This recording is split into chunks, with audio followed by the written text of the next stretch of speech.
இந்த மாசி மாசத்துல நீங்க வீராதி வீரர்கள் யாரு? மிதுன ராசிக்காரங்க. ஆணா இருந்தாலும் பெண்ணா இருந்தாலும் துணிஞ்சு எந்த செயல இறங்குங்கள். அரசாங்க ஊழியர்கள், அது ஆணா இருந்தாலும் சரி பெண்ணா இருந்தாலும் சரி, கொஞ்சம் கவனம் வேணுங்க. ஏன்னா பெண்களுக்கும் பிரச்சனை வரும், ஆண்களுக்கும் பிரச்சனை வரும். 9 சூரியன் சனிகளை உங்க தந்தையின் உடல் நலத்தில் கவனம் தேவை. இதுவரைக்கும் மிதுன ராசிக்காரங்க குடும்பத்தை கூட்டிட்டு போகலைன்னா வெளிநாட்டுக்கு, இனிமேல் நீ கூட்டிட்டு போவீங்க.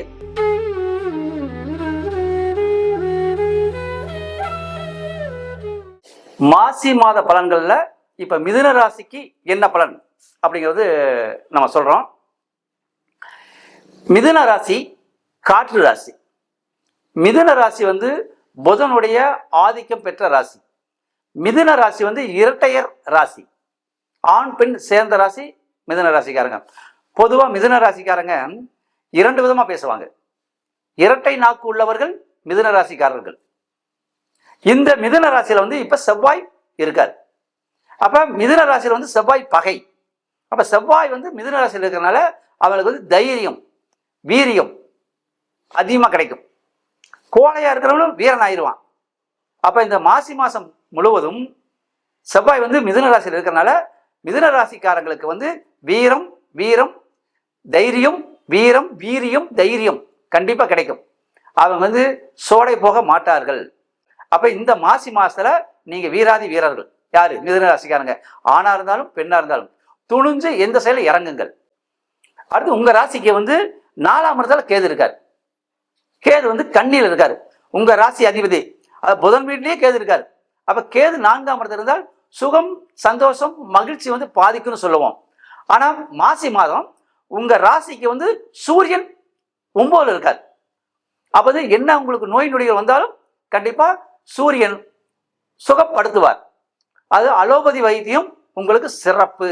சித்த வைத்தியத்தை காட்டிலும் மற்ற வைத்தியத்தை பார்க்கறத விட நீங்க அலோபதி, அதாவது இங்கிலீஷ் மருத்துவம் பார்த்தீங்கன்னா உங்களுக்கு நோய் தாக்கம் குறையும். உங்க தாய்க்கு ஏதாவது கொஞ்சம் நோய் நொடிகள் காட்டக்கூடிய வாய்ப்புகள் அதிகம். கவனம் மிதுன ராசிக்காரங்களுக்கு இந்த மாசி மாசம் முழுவதும். அடுத்து சுகம் சந்தோஷம் மகிழ்ச்சி. மனைவி கிட்ட கொஞ்சம் கவனமா போய்க்கணும், விட்டு கொடுத்து போய்க்கணும். அதை நீங்க செய்வீங்க. ஆனா இன்னும் கொஞ்சம் செஞ்சால் சிறப்பு. அடுத்து மிதுன ராசிக்கு 9ல சூரியன் சனி இருக்காங்க. நான் ஏற்கனவே சொல்லிக்கிறேன், இந்த சூரியன் சனி மாசி மாசம் ஃபுல்லா ஒரே இடத்துல இருப்பாங்க. அரசாங்க சம்பந்தமான ஊழியர்களுக்கு பிரச்சனை வரும் இந்த மாசி மாசம் ஃபுல்லாவே. அதே மாதிரி இந்த மிதுன ராசியில் பிறந்த அரசாங்க ஊழியர்கள், அது ஆணா இருந்தாலும் சரி பெண்ணா இருந்தாலும் சரி, கொஞ்சம் கவனம் வேணுங்க. ஏன்னா பெண்களுக்கும் பிரச்சனை வரும், ஆண்களுக்கும் பிரச்சனை வரும். அப்படிங்கிறப்ப அரசாங்க ஊழியர்கள் யாராக இருந்தாலும், அல்லது எய்டட் அரசு சம்பளம் வாங்குறவங்க யாராக இருந்தாலும் கொஞ்சம் கவனமா இருந்துக்குங்க. மேலதிகாரிகள் ரொம்ப ரொம்ப கவனமா இருக்கணும். அடுத்து இந்த மாசி மாசம் சூரியன் சனி 9 இருக்காரு. உங்க தந்தையின் உடல்நலத்தில் கவனம். கேது 4 இருக்கிறனால தாயோட உடல்நலத்தில் கவனம். அடுத்து 9ல சூரியன் சனிகளை உங்க தந்தையின் உடல்நலத்தில் கவனம் தேவை. கண்டிப்பா உங்க தந்தைக்கு மருத்துவ செலவுகள் வரும். குறிப்பா உஷ்ண சம்பந்தமான பிரச்சனை, நரம்பு சம்பந்தமான பிரச்சனை, அதாவது நுரையீரல் சம்பந்தமான பிரச்சனை. காற்று ராசி அல்லவா, நுரையீரல் சம்பந்தமான பிரச்சனை காட்டக்கூடிய வாய்ப்புகள் மிக மிக மிக அதிகம் உங்க தந்தைக்கு. கண்டிப்பா நீங்க இங்கிலீஷ் மருத்துவம் பார்த்து உங்க தந்தையை தப்பிக்க வச்சுக்குங்க. அடுத்து தொழில் பொறுத்தளவுல மிதுன ராசிக்காரங்களுக்கு சூரியன் சனி 9 இருக்கிறதுனால உங்க வண்டி எப்படி ஓடிடும், பயக்க வேண்டிய அவசியம் இல்லை. அடுத்து மிதுன ராசிக்கு ராகு சுக்கிரன் 10ல இருக்கும். பெரும்பாலும் மிதுன ராசிக்காரங்க, கன்னி ராசிக்காரங்க, தனுசு ராசிக்காரங்க, மீன ராசிக்காரங்க இவங்க எல்லாமே பெரும்பாலும் வெளிநாட்டு பயணங்கள் அவங்க சிறக்கும். ஏன்னா இது உபய ராசிகள் சொல்லுவோம், உள்ளே வெளியேங்கிற மாதிரி.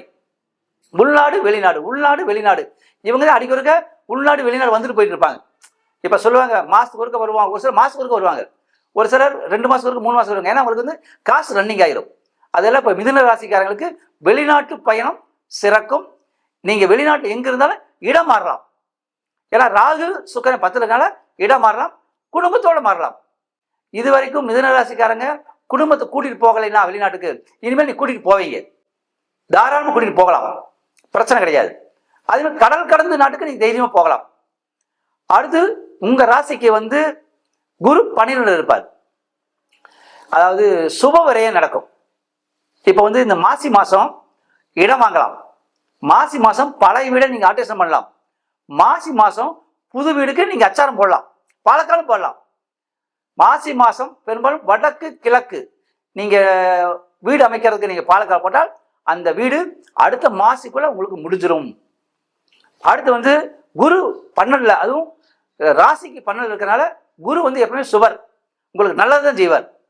அப்போ மிதுன ராசிக்காரங்க சுப நிகழ்ச்சி சம்பந்தமானது, குறிப்பாக வண்டி வாகனம் திருமணம் பொருளாதாரம் இந்த வகையிலெல்லாம் நீங்கள் முயற்சி எடுத்தால் குரு கண்டிப்பாக உங்களுக்கு நிறைவேற்றி வைப்பார். மிதுன ராசி இந்த மாசி மாதம் சிறப்பு.